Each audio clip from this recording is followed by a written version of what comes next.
बिस्मिल्लाहिर्रहमानिर्रहीम। अस्सलाम वालेकुम दोस्तों, तव्हांखे सरसाबिर ऑनलाइन स्कूल में भली। दोस्तों, अॼु असां सिखंदासीं हिकु नओं टॉपिक जेको आहे हिकु घरड़े यानी यूनिसेल्यूलर ऐं घणनि घरड़नि यानी मल्टी सेल्यूलर वारा जानदार। दोस्तों, गुज़िरियल क्लास में तव्हां बारीक जानदारनि माइक्रो ऑर्गेनिज़म्स यानी खूर्दबीनी जानदारनि जे बारे में पढ़ी आया आहियो। छा तव्हांखे यादि आहे त हिकिड़े बारीक जानदार में केतिरा घरड़ा मौजूदु हूंदा आहिनि? छा इंसान जे बदन जे घरड़नि जो तइदाद बारीक जानदारनि जे जिस्म जे घरड़नि जेतिरो हूंदो आहे? त जवाब हूंदो न। इंसान जे बदन में लखें करोड़ें घरड़ा मौजूदु हूंदा आहिनि, पर जेके नंढा जानदार हूंदा आहिनि, खूर्दबीनी जानदार हूंदा आहिनि, उन्हनि में घरड़नि जो तइदाद बिल्कुलु घटि हूंदो आहे। बारीक जानदारनि जे जिस्म में घणो करे हिकिड़ो ई घरड़ो हूंदो। दोस्तों, हाणे असां सम्झण जी कोशिश कंदासीं त हिकु घरड़े वारा जानदार यानी यूनिसेल्यूलर ऑर्गेनिज़म्स छाखे चइबो आहे, या उनजी सिंपल सादी डेफिनेशन छा आहे। उनजी सादी डेफिनेशन हिन तरह आहे त अहिड़ो जानदार जंहिंजो जिस्म फ़क़ति हिक ई घरड़े जो ठहियल हुजे त उनखे यूनिसेल्यूलर ऑर्गेनिज़म यानी हिकु घरड़े वारो जानदार चइबो आहे। या उहो जानदार जंहिंजे जिस्म में फ़क़ति हिकिड़ो ई घरड़ो हुजे त उनखे हिकु घरड़े वारो जानदार यानी यूनिसेल्यूलर ऑर्गेनिज़म्स चइबो आहे। ॿिए तरफ़ इंसान त लखें ऐं किरोड़ें घरड़नि यानी सेल्स जा ठहियल हूंदा आहिनि।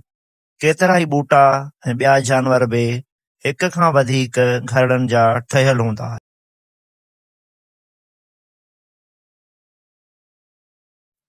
दोस्तों, त हाणे असां सम्झण जी कोशिश कंदासीं या इहा वस्फ़ मालूम कंदासीं त मल्टी सेल्यूलर ऑर्गेनिज़म यानी घण घरड़ो जानदार छा हूंदो आहे।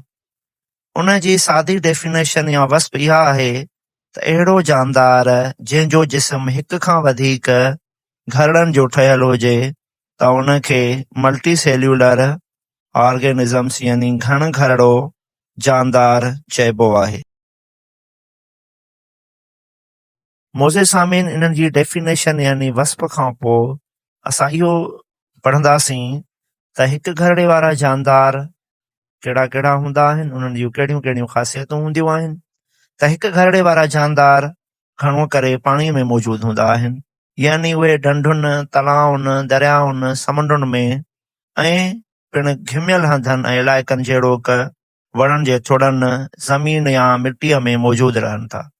हिकु घरड़े वारा जानदार ज़िंदा रहण लाइ सभई ज़रूरी अमलनि जहिड़ोक चुरपुर करणु, खोराक खाइण ऐं साह खणण जी सलाहियत पिणु मौजूदु हूंदी आहे। हिकु घरड़े वारा जानदार तमामु नंढड़ा ऐं बारीक हूंदा आहिनि ऐं उन्हनि जे सेलनि में ख़ासि क़िस्म जी तरतीब कान हूंदी आहे। हिकु घरड़े वारा जानदार हिकु घरड़नि वारनि जानदारनि में हिकु घरड़े वारा ॿूटा, मिसाल तौरु यूगिलेना ऐं क्लेमेडोमोनास जेके आहिनि उहे अची था वञनि, ऐं हिकु घरड़े वारा जानदार जेके आहिनि उन जे मिसालनि में एमोबिया ऐं पैरामेशियम अची वञनि था।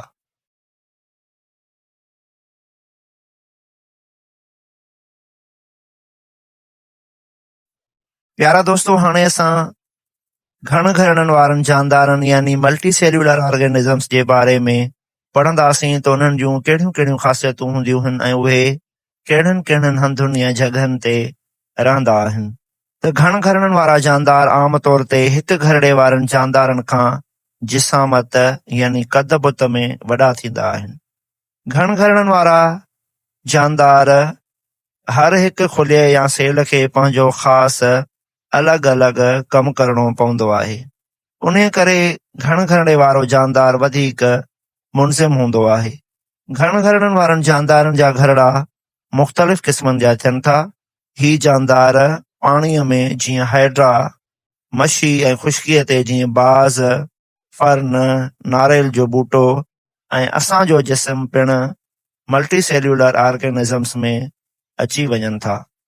घण घरड़नि वारा जानदार जिन में नारेल जो ॿूटो, फर्न, घण घरड़नि वारा ॿूटा आहिनि। ऐं जानवरनि जी ॻाल्हि कयूं त उन में बाज़ ऐं हाइड्रा जेके आहिनि इहे घण घरड़नि वारनि जानदारनि जा मिसाल आहिनि।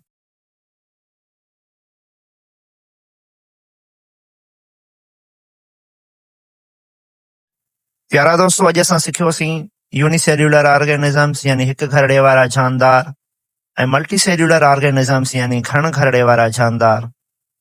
त हिकु घरड़े वारो जानदार यानी अहिड़ो जानदार जंहिंजो जिस्म फ़क़ति हिक ई घरड़े जो ठहियलु हुजे त उनखे असां यूनिसेल्यूलर ऑर्गेनिज़म्स यानी हिकु घरड़े वारो जानदार चवंदासीं। ऐं मल्टी सेल्यूलर ऑर्गेनिज़म्स यानी घण घरड़े वारो जानदार अहिड़ो जानदार हूंदो आहे जंहिंजो जिस्म फ़क़ति हिक खां वधीक घरड़नि जो ठहियलु हूंदो आहे। दोस्तों, जेकॾहिं तव्हांखे अॼु जी वीडियो या अॼु जो लेसन पसंदि आयो हुजे त कमेंट ज़रूरु कंदा ऐं जेकॾहिं तव्हां नवां आहियो त हिन चैनल खे सब्सक्राइब, लाइक ऐं शेयर ज़रूरु कंदा। मिलंदासीं वरी कंहिं ॿिए नए टॉपिक, नए लेसन सां। तेसीं ताईं इजाज़त, साथ सलामत, सिंध सलामत, माशाअल्लाह।